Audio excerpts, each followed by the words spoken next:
Hi, ഞങ്ങളിന്ന് പടക്കളം സിനിമയ്ക്കാണ് വന്നിരിക്കുന്നത്. അപ്പോൾ ഇപ്പോൾ ഞങ്ങൾ എൻ്റെ അടുത്ത് ഇങ്ങനെ പടം കണ്ടതുപോലെ റിവ്യൂ പറയാൻ പറഞ്ഞു. ശരിക്കും പടം കണ്ടിട്ടില്ല, ഞങ്ങൾ പടം കാണാൻ വരുന്നുള്ളൂ. വന്നിരുന്നിട്ടുള്ളൂ, ജസ്റ്റ് ഓപ്പൺ ആയിട്ട് പോലുമില്ല. Hi guys, welcome back to region official YouTube channel. അപ്പോൾ ഇതാ ഇന്നത്തെ ഒരു കുട്ടി ഡേ ഇവിടെ സ്റ്റാർട്ട് ചെയ്യുകയാണ്. ഞങ്ങൾക്കിത് ഇന്നായിട്ട് ഷൂട്ടില്ല. അപ്പോൾ ഞങ്ങൾ വിചാരിച്ചു ഒന്ന് മൂവിക്ക് പോകാമെന്ന് വിചാരിച്ചു. അപ്പോൾ ഇതേ ഞങ്ങൾ മൂവിക്ക് പോകാൻ വേണ്ടിയിട്ട് റെഡി ആയിട്ട് ഇതേ റൂമിൽ നിന്ന് ഇറങ്ങി. ഞങ്ങൾ കാണാൻ പോകുന്നത് നമ്മുടെ പടക്കളം എന്ന് പറഞ്ഞിട്ടുള്ള മൂവിയാണ്. ഷറഫുദ്ദീനും സുരാജും ഒക്കെ ഉള്ളൊരു മൂവിയാണ്. അപ്പോൾ ഏട്ടൻ ഇങ്ങനെ റിവ്യൂ നോക്കിയപ്പം അത്യാവശ്യം നല്ല റിവ്യൂ കണ്ടതെന്ന് പറഞ്ഞു. അപ്പോൾ നമുക്ക് ഒന്ന് പോയി നോക്കാം. ആദ്യം ഞങ്ങൾ വിചാരിച്ചു നേരെ ലുലുവിൽ പോയിട്ട് ബ്രേക്ക്ഫാസ്റ്റ് കഴിച്ചിട്ട് മൂവിക്ക് കയറാമെന്ന് വിചാരിച്ചു. പിന്നെ ഞങ്ങൾക്ക് ടൈം ഓക്കെ അല്ലായിരുന്നു. അപ്പോൾ ഞങ്ങൾ നേരെ രുചിയിൽ പോയി. നമ്മൾ താമസിക്കുന്ന ഹോട്ടലിൻ്റെ തന്നെ ഫസ്റ്റ് ഫ്ലോറിൽ നമുക്ക് രുചി റെസ്റ്റോറൻ്റ് ഉണ്ട്. അപ്പോൾ ഞങ്ങളിതേ നേരെ രുചിയിൽ കയറി അവിടുന്ന് ബ്രേക്ക്ഫാസ്റ്റ് കഴിക്കാമെന്ന് വിചാരിച്ചു. അപ്പോൾ ഞങ്ങളിതേ രുചിയിലെത്തി. ഞങ്ങൾ ബ്രേക്ക്ഫാസ്റ്റ് കഴിക്കാൻ വേണ്ടിയിരുന്നു. ഞാൻ ഇഡലി ആയിരുന്നു പറഞ്ഞിട്ടുണ്ടായിരുന്നത്, പൊടി ഇഡലി. ഏട്ടൻ മസാല ദോശ പറഞ്ഞു. അപ്പോൾ ഞങ്ങൾ ഇങ്ങനെ കഴിച്ചുകൊണ്ടിരിക്കുകയാണ്. അപ്പം മൂവിക്ക് ലേറ്റ് ആവാൻ പാടില്ല. അതുകൊണ്ട് ഞങ്ങളിങ്ങനെ പെട്ടെന്ന് തന്നെ ബ്രേക്ക്ഫാസ്റ്റൊക്കെ കഴിച്ചു. ഞങ്ങളിത് ഇറങ്ങി.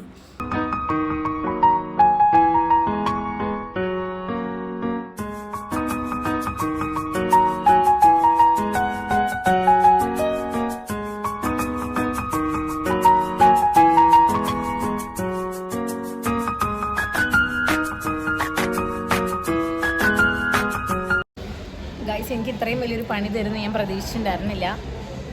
അത് ഞാൻ ചുമ്മാ പറഞ്ഞതായിരുന്നു. നിങ്ങൾ വീഡിയോൻ്റെ തുടക്കത്തിൽ കണ്ടതിൻ്റെ ബാക്കിയാണിത്. ഞാൻ ചുമ്മാ ഇങ്ങനെ, നമുക്ക് കുറച്ചുകൂടെ ടൈം ഉണ്ടായിരുന്നു കേട്ടോ മൂവിക്ക് കയറാൻ വേണ്ടിയിട്ട്. അപ്പോൾ ഞാൻ ചുമ്മാ ഇങ്ങനെ അവിടെ ഇരുന്നപ്പോൾ പറഞ്ഞു നമുക്ക് നോർമലി ചുമ്മാ ഇങ്ങനെ പറഞ്ഞു നോക്കിയാലോ മൂവീനെ പറ്റിയിട്ടുള്ള റിവ്യൂ. കുഴപ്പമില്ല, നമ്മളിങ്ങനെ റിവ്യൂവിൽ മീൻസ് ഫോണിൽ കണ്ടിട്ടുണ്ടായിരുന്നു എന്ന് പറഞ്ഞു നോക്കിയാലോ എന്ന് ഞാൻ ഇങ്ങനെ പറഞ്ഞതാട്ടോ.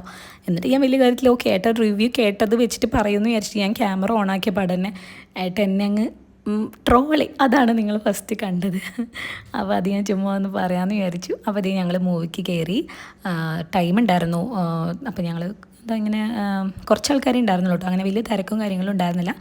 മൂവി പക്ഷേ നല്ല മൂവി ആയിരുന്നു കേട്ടോ. ഞങ്ങൾക്ക് ഇഷ്ടപ്പെട്ടു. ഒരു രസമുണ്ട്, ആ ഒരു കഥ പറഞ്ഞ രീതി ഒരു രസമുണ്ട്. ഞങ്ങൾക്ക് ഭയങ്കര ഇഷ്ടപ്പെട്ടു. അത് കഴിഞ്ഞത് ഏട്ടനെ കണ്ടിട്ട് കുറേ പിള്ളേരൊക്കെ വന്നിങ്ങനെ ഫോട്ടോസൊക്കെ എടുത്തു. പിന്നെ ഞങ്ങൾ നേരെ നമ്മുടെ ഫ്ലെമിൻഗോയിൽ കയറി നമ്മൾ ലഞ്ച് കഴിക്കാൻ വേണ്ടിയിട്ട് ഞങ്ങൾ ഫ്ലെമിൻഗോയിൽ ഇരിക്കുവാണ്. ലഞ്ചൊക്കെ ഓർഡർ ചെയ്തു.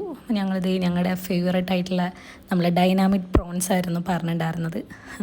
അതിന് വേണ്ടി ഭയങ്കര വെയിറ്റിംഗ് ആയിരുന്നു. ഞങ്ങൾക്ക് പേഴ്സണലി ഭയങ്കര ഇഷ്ടമാണ് അവിടുത്തെ ആ ഡൈനാമിക് പ്രോൺസ് എന്ന് പറഞ്ഞിട്ടുള്ളൊരു സംഭവം.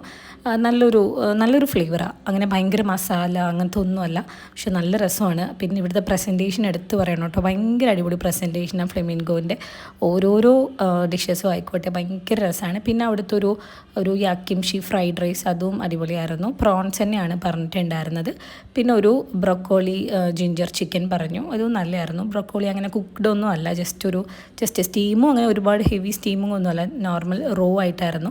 പിന്നെ ഞങ്ങൾക്ക് കുറച്ച് സാധനങ്ങൾ മേടിക്കാണ്ടായിരുന്നു. അപ്പോൾ ഞങ്ങൾ നേരെ അജിഫാനിൽ കയറി പോണ വഴിക്ക് കുറച്ച് ഡ്രൈ നട്ട്സ്, ഫ്രൂട്ട് അങ്ങനെയൊക്കെ മേടിക്കാണ്ടായിരുന്നു. അപ്പോൾ അതൊക്കെ കഴിഞ്ഞിട്ട് ഞങ്ങൾ നേരെ റൂമിലോട്ട് പോവാണ്. പർച്ചേസൊക്കെ ചെയ്തു. ഞാൻ അവിടെ ഇത്തിരി കാണിക്കാൻ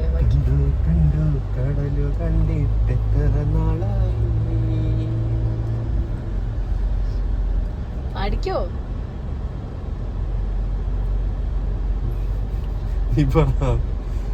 പിന്നെ ഇത് ഞങ്ങൾ ഇന്നലെ എടുത്ത വീഡിയോ ആണ്. അപ്പോൾ ഞാൻ ഇതും കൂടി ഇതിൽ ഇൻക്ലൂഡ് ചെയ്യാമെന്ന് വിചാരിച്ചു. അപ്പോൾ ഞങ്ങൾക്കൊന്ന് ഒരു റിലാക്സിങ് ഡേ വേണമായിരുന്നു. അപ്പോൾ ഞങ്ങൾ ഏട്ടന് ഓൾറെഡി ഹെയർ കട്ടും കാര്യങ്ങളൊക്കെ ഉണ്ടായിരുന്നു. അപ്പോൾ ഞങ്ങൾ എന്തായാലും പാർലറിൽ പോകാമെന്ന് പ്ലാൻ ചെയ്തു. അങ്ങനെ ഞങ്ങൾ പാർലറിൽ പോയി. നമ്മൾ ഇവിടെ ടോണിയൻകൈയിലാണ് പോയിട്ടുണ്ടായിരുന്നത്, നമ്മുടെ കുറുവങ്കോണം ടോണിയൻകൈയിൽ.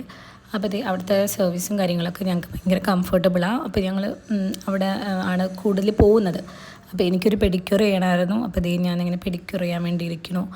ഭയങ്കര അടിപൊളിയായിരുന്നു കേട്ടോ. ഇവരുടെ സർവീസ് ആയിക്കോട്ടെ, പിന്നെ അവിടുത്തെ സ്റ്റാഫുകളായിക്കോട്ടെ ഭയങ്കര ഫ്രണ്ട്ലിയാണ്. പിന്നെ നല്ല നീറ്റ് ആൻഡ് ക്ലീൻ ആയിട്ട് അവർ ചെയ്യുന്നുണ്ട് ഓരോരോ കാര്യങ്ങളും. ഇത് പ്രൊമോഷനൊന്നും അല്ല കേട്ടോ, ഞാൻ ചുമ്മാ എൻ്റെ ഒരു എക്സ്പീരിയൻസ് ഞാൻ പറയുന്നതാണ്. കാരണം ഞങ്ങൾ കൂടുതൽ ഇങ്ങനത്തെ കാര്യങ്ങളൊക്കെ കൊച്ചിയിൽ നിന്നാണ് ചെയ്യുന്നുണ്ടായിരുന്നത്. അപ്പം ഞങ്ങൾക്കൊരു കംഫർട്ടബിൾ ഒരു സ്ഥലം ട്രിവാൻഡ്രത്ത് കിട്ടണമെന്നുണ്ടായിരുന്നു. അപ്പോൾ ഞങ്ങൾ പക്ഷേ ഇവിടെ വന്നു. ഏട്ടനാണ് ഫസ്റ്റ് ഇവിടെ ഹെയർ കട്ടും ബിയേർഡിനും വന്നിട്ടുണ്ടായിരുന്നത്. അപ്പോൾ ഈ പിള്ളേരൊക്കെ അടിപൊളിയായിട്ട് ചെയ്യുന്നുണ്ടായിരുന്നു. ഏട്ടനും പറഞ്ഞു കൊടുക്കുന്ന രീതിക്കൊക്കെ ചെയ്യുന്നുണ്ടായിരുന്നു. പിന്നെ അങ്ങനെയാണ് ഞങ്ങളിവിടെ വന്നു തുടങ്ങിയത്. പിന്നെ ഇവിടെ വന്ന സമയത്ത് ഏട്ടന് ഭയങ്കര ഒരു ആഗ്രഹം എൻ്റെ ഹെയർ കട്ട് ചെയ്യണമെന്ന്.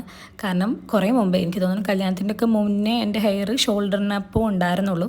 അപ്പം എനിക്ക് കല്യാണം കഴിഞ്ഞ് പിന്നെ കുറച്ച് തടിയൊക്കെ വെച്ചപ്പോൾ എനിക്ക് തന്നെ ഒരു കോൺഫിഡൻസ് കുറവുണ്ടായിരുന്നു. അയ്യോ അങ്ങനെ ഇനി ഹെയർ കട്ട് ചെയ്ത് കഴിഞ്ഞാൽ ഭംഗി ഉണ്ടാവുമോ എങ്ങനെയാണെന്നുള്ളത്. പിന്നെ എനിക്ക് ഉള്ളും ഭയങ്കര കുറവാണ്, ഫ്രണ്ട് പോർഷൻ. അപ്പോൾ പിന്നെ എനിക്കൊരു ടെൻഷൻ ഉണ്ടായിരുന്നു. പിന്നെ ഏട്ടൻ ഭയങ്കരമായിട്ട് അങ്ങ് പറഞ്ഞപ്പോൾ ഞാൻ ഓക്കെ രണ്ടും കൽപ്പിച്ച് എൻ്റെ ഹെയർ അങ്ങ് കട്ട് ചെയ്തു. അപ്പം എനിക്കൊരു എന്താ പറയുക, നമുക്കൊരു കോൺഫിഡൻസ് കുറവുണ്ടല്ലോ, ഉണ്ടായിരുന്നു. പക്ഷെ കട്ട് ചെയ്ത് കഴിഞ്ഞപ്പോൾ എനിക്ക് ഇഷ്ടപ്പെട്ടു കേട്ടോ, നല്ല രസമുണ്ടായിരുന്നു. ഏട്ടന് കുറേ കാലമായിട്ട് എന്നെ ഇങ്ങനെ കാണണം എന്നുള്ളൊരിതുണ്ട്. ഞങ്ങൾ റിലേഷനിലൊക്കെ എല്ലാ സമയത്ത് എൻ്റെ മുടി ഇങ്ങനെയായിരുന്നു. പിന്നെ ഞാൻ കല്യാണമൊക്കെ കഴിഞ്ഞ് പിന്നെ കുറച്ച് തടിയൊക്കെ വെച്ചപ്പോൾ എനിക്ക് തന്നെ ഭയങ്കര മെച്ചോർഡായി എന്നൊക്കെ തോന്നിയപ്പോൾ പിന്നെ ഞാനിങ്ങനെ ഹെയർ കട്ട് ചെയ്തിട്ടില്ലായിരുന്നു.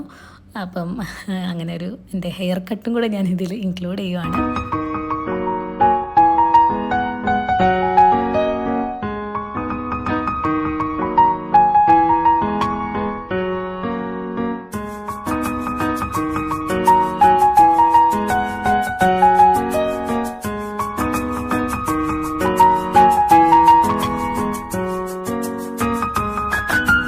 അപ്പോൾ ഇത്രയേ ഉള്ളൂ ഇന്നത്തെ വീഡിയോ. നിങ്ങൾക്ക് ഇഷ്ടപ്പെട്ടിട്ടുണ്ടെങ്കിൽ എല്ലാവരും ലൈക്ക് ചെയ്യുക, ഷെയർ ചെയ്യുക, കമൻറ്റൊക്കെ പറയുക, എങ്ങനെയുണ്ട് എന്നൊക്കെ അഭിപ്രായം പറയാം. അപ്പോൾ താങ്ക് യു.